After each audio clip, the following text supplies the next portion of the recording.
T'as une minute? Aujourd'hui, on va parler d'un homme qui a profondément marqué la relation entre la France et l'Afrique, Emmanuel Macron, un président que certains admirent pour son intelligence et que beaucoup d'Africains considèrent comme arrogant. Mais cette arrogance, paradoxalement, aura été une bénédiction pour l'Afrique. Macron, c'est le plus jeune président de l'histoire de la France. Arrivé au pouvoir à 39 ans, il voulait incarner la modernité, une France jeune, ouverte, ambitieuse. Mais très vite, ses mots et ses actes ont révélé une vision toujours marquée par le colonialisme.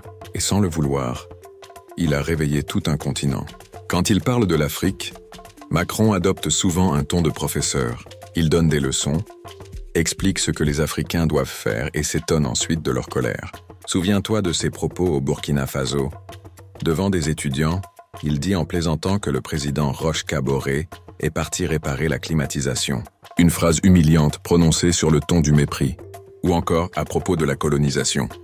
Il faut regarder cette histoire avec amour et lucidité, comme si l'amour pouvait effacer les crimes. Et quand un jeune Africain lui parle de chômage, Macron répond « Tu n'as qu'à traverser la rue pour trouver du travail ».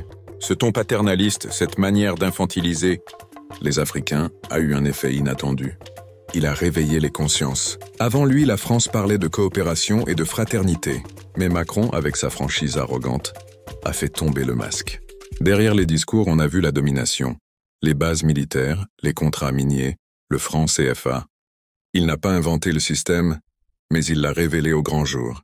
Et en voulant s'imposer comme un ami de l'Afrique, il a déclenché une vague de rejet et d'éveil. Aujourd'hui, le Mali, le Burkina Faso et le Niger ont dit stop. Ils ont tourné la page de la tutelle française et choisi la voie de la souveraineté. Macron ne l'a pas compris, mais c'est lui qui a accéléré ce changement historique. Ironie du destin. Par ses mots et son attitude, il aura permis à l'Afrique de se regarder en face et de reprendre conscience de sa force. Oui, Macron restera comme le président qui a perdu l'Afrique. Mais sans le vouloir, il aura rendu à ce continent ce que la France lui avait volé. Sa dignité, sa lucidité et son courage.